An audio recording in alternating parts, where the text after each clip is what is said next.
بسم اللہ الرحمن الرحیم۔ اللہم صلی علی محمد وعلی آل محمد وبارک وسلم علیہ۔ حضرت نظام الدین اولیاء رحمۃ اللہ تعالی علیہ خاکی خان مورخ کے مطابق سید عرب کے سید تھے اور بخارا میں مقیم تھے۔ حضرت خواجہ عثمانی ہرونی کے مرید اور خلیفہ تھے۔ حضرت خواجہ عثمان ہرونی خواجہ معین الدین چشتی رحمۃ اللہ تعالی علیہ کے بھی مرشد تھے، اس لیے سید کے علاوہ دونوں روحانی رشتے سے بھی منسلک تھے۔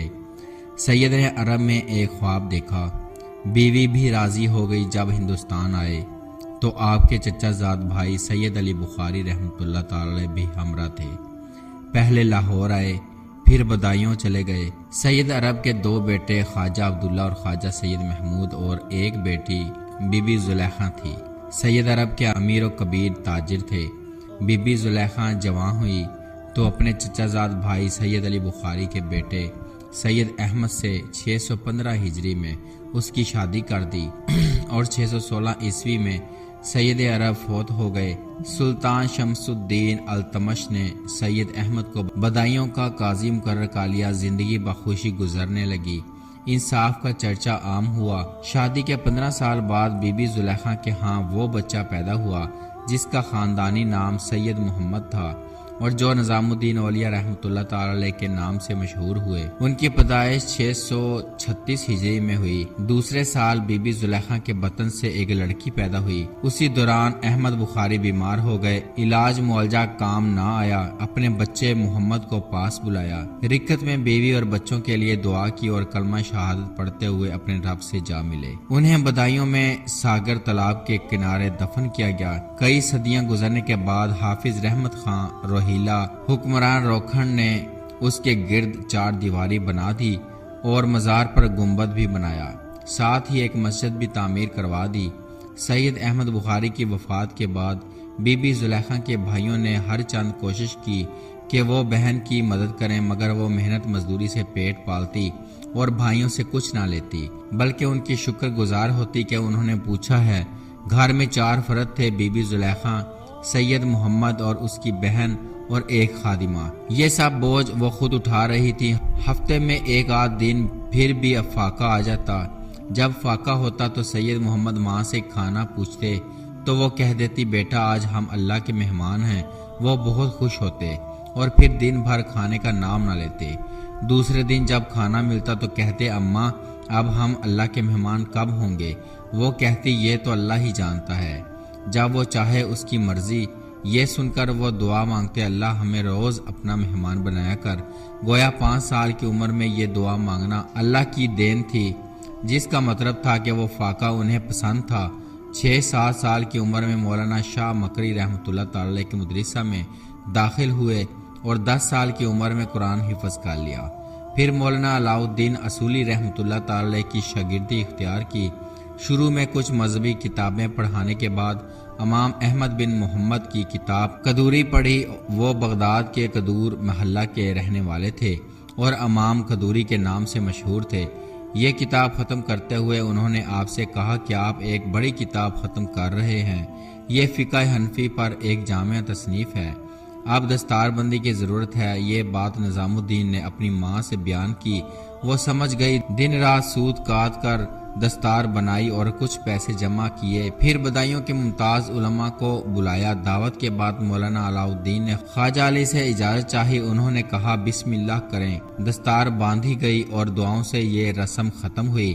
سب سے پہلے خواجہ نظام الدین رحمۃ اللہ تعالی نے خواجہ علی کے ہاتھوں کو بوسہ دیا، پھر علاء الدین اصولی کے ہاتھوں کو بوسہ دیا اور انہوں نے کہا، اللہ نے چاہا تو اس بچے کا سر کسی انسان کے آگے خم نہیں ہوگا۔ مولانا علاء الدین اصولی کے متعلق ایک روایت مشہور ہے کہ وہ ایک دن بدایوں کی گلیوں میں پھر رہے تھے۔ آپ ابھی بچے تھے۔ اچانک جلال الدین تبریزی رحمۃ اللہ تعالی کی نظر ان پر پڑی اور انہیں کہا، لڑکے ادھر آ۔ وہ آئے اور سر جھکا کر کھڑے ہو گئے۔ مولانا نے کہا، یہ تم نے کیسا لباس پہن رکھا ہے؟ کہنے لگے، میں غریب ہوں، کیا کروں؟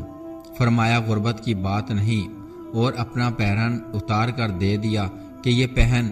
وہ بچے تھے، یہ پہرن بڑا تھا۔ لوگ اسے دیکھ کر مولانا علاء الدین اصولی کو مذاق کرتے کہ کس سے مانگ لایا ہے، مگر وہ اسے پہن کر خوش ہوتے۔ کہتے ہیں کہ مولانا علاؤالدین اصولی کی کرامت اسی لباس کی برکت تھی۔ 641 ہجری یا 651 ہجری بدایوں سے علم حاصل کرنے کے بعد خواجہ نظام الدین اولیاء رحمۃ اللہ تعالی اپنی والدہ ہمشیرہ اور ایک عزیز بزرگ مولانا اوز کے ساتھ دہلی روانہ ہوئے۔ راستے میں رات آ گئی، جنگل تھا، وہیں ٹھہر گئے۔ مولانا اوز ساری رات پیر کو پکارتے رہے۔ آخر صبح ہوئی، قافلہ روانہ ہوا اور دہلی جا پہنچے۔ مولانا اوز سے پوچھا وہ کون پیر تھے جنہیں آپ پکارتے تھے؟ مولانا اوز نے کہا بابا فرید گنج شکر رحمۃ اللہ تعالی کو پکارتا تھا۔ ان کے ذکر پر میرے دل میں اثر ہوا، ورنہ میں پہلے انہیں نہیں جانتا تھا۔ دہلی میں پہنچ کر انہوں نے اپنی والدہ اور ہمشیرہ کے ساتھ ایک سرائے میں قیام کیا، پھر خود ایک کمان ساز کے سامنے والے مکان میں ٹھہرے۔ اسی محلہ میں امیر خسرو بھی رہتے تھے۔ دہلی علماء کا گڑھ تھا، مگر آپ پھرتے پھرتے مولانا شمس الدین خوارزی رحمۃ اللہ تعالی کے درس میں جا پہنچے اور پھر وہاں کے ہو کے رہ گئے، اور کچھ دنوں کے بعد مولانا نے آپ اپنے حجرے میں بلا کر کہا سید آئندہ تم شاگردوں کی عام قطار میں نہ بیٹھو، تمہارے لیے میں نے یہ اپنا حجرہ وقف کر دیا ہے۔ اس حجرہ میں بادشاہ بھی نہیں آ سکتا تھا، صرف 2 شاگرد حضرت قطب الدین قاتلہ اور حضرت برہان الدین عبد الباقی رحمۃ اللہ تعالی یہاں علم سیکھتے۔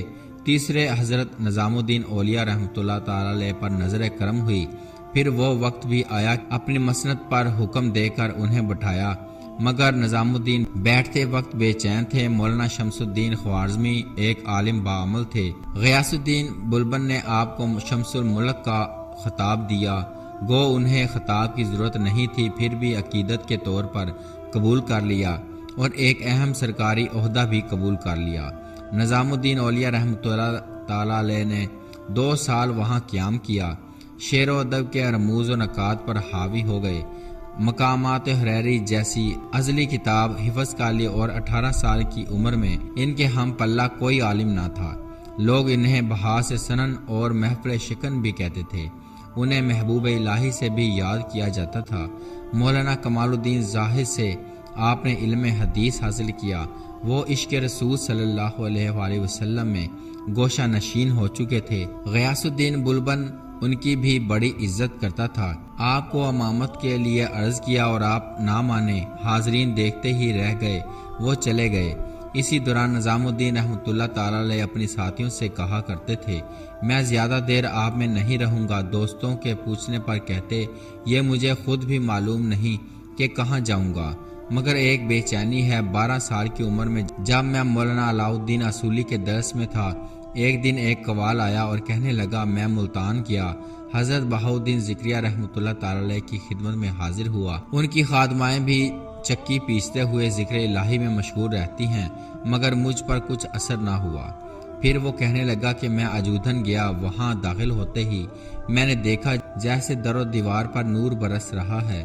بابا فرید کی خدمت میں حاضر ہوا، یوں معلوم ہوا جیسے بابا فرید کی روحانیت نے سارے ہندوستان کو لپیٹ لیا ہے۔ اس وقت سے میں انہیں یاد کرتا ہوں، اور ایک وجہ یہ بھی ہے کہ جس محلہ میں رہتا ہوں وہاں ان کے چھوٹے بھائی نجیم الدین متوکل رہتے ہیں، جو ان کے فیض سے حقیقت متوکل بن چکے ہیں۔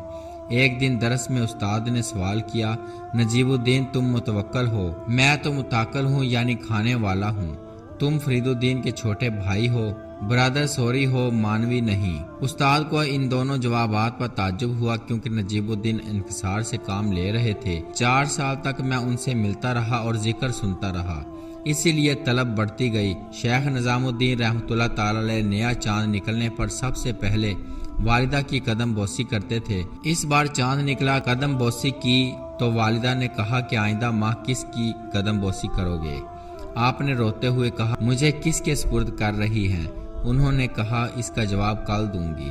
آج تم نجیب الدین متوکل کے پاس رات رہو۔ حکم مانا چلے گئے، مگر بے قرار تھے، دعا ہی مانگتے رہے۔ صبح ہوئی، خادمہ آئی تو گھر پہنچے اور والدہ کہنے لگی کل تم نے مجھ سے ایک سوال کیا تھا۔ پھر خاموشی کے بعد کہا سید محمد تمہارا دایاں ہاتھ کون سا ہے؟ انہوں نے دایاں ہاتھ بڑھایا اور محسوس کیا کہ ان کی بینائی کمزور ہو گئی ہے۔ ماں نے ہاتھ پکڑا اور پرسوز لہجے میں کہا اے اللہ میں سید محمد کو تیرے سپرد کرتی ہوں، تو ہی عبادت کے لائق ہے اور اپنے بندوں کا کفیل ہے۔ یہ کہہ کر ان کا ہاتھ گر گیا اور کلمہ شہادت پڑھتے ہوئے گزر گئیں جیسے ہوا گزر جاتی ہے۔ آپ کے مرید حسن سنجری اس واقعہ کا ذکر اپنی کتاب فوائد الفوائد میں کرتے ہیں کہ ماں کے ناپران کی ہاتھ غیر ہو جاتی ہے اور پاس بیٹھے ہوئے بھی نہ سن پاتے کہ کیا کہہ رہے ہیں۔ اکثر یہ شعر پڑھتے جس کا مطلب ہے، اے میرے دل افسوس کہ تو نے کوئی تدبیر نہ کی، وصال کی راتیں گزر گئیں اور تو نے انہیں زنجیر نہیں پہنائی۔ بے صبری بڑھ گئی، ہر وقت روتے۔ جامعہ مسجد میں ایک دن نماز پڑھتے ہوئے امام نے یہ آیت پڑھی، کیا اہل ایمان کے لیے ابھی وہ وقت نہیں آیا کہ ان کے دل اللہ کے ذکر سے جھک جائیں؟ نماز کے بعد دیر تک سوچتے رہے، پھر آواز آئی، اے نظام الدین، یہ ہدایت غیبی ہے، تجھے سکون اللہ کے ذکر سے ہی ملے گا، کتابوں کے انبار میں تیری نجات نہیں ہے۔ آپ نجیب الدین متوکل کے پاس گئے اور کہا، شیخ میں اجودن جا رہا ہوں۔ آپ کی آنکھیں یہی دیکھ رہی تھیں۔ وہ مسکرائے کہ میرا بھی سلام کہنا۔ شیخ نے پھر دعا کی اور یہ 20 سالہ نوجوان اجودن جا پہنچا۔ دہلی سے خالی داماں چلے تھے، جاتے ہی پذیرائی ہو گئی اور بابا فرید نے خود فرما دیا کہ میری خواہش تھی کہ یہ نعمت زیادہ اور ولایت ہند کسی اور کو دوں۔ حاتم غیبی نے صدا دی، ابھی ٹھہرو، نظام الدین بدایوں آ رہا ہے، اور آپ نے پیر و مرشد کے سامنے سر جھکا دیا۔ تمام مرید فرش پر سوتے تھے، آپ کے لیے چارپائی بچھائی گئی مگر آپ فرش پر لیٹ گئے۔ رات کو مولانا بدر الدین اسحاق ایک خادم کی اطلاع کے مطابق آئے اور کہا، آپ یہاں مرضی کرنے آئے ہیں یا حکم ماننے؟ مرشد کا حکم ہے چارپائی پر سو۔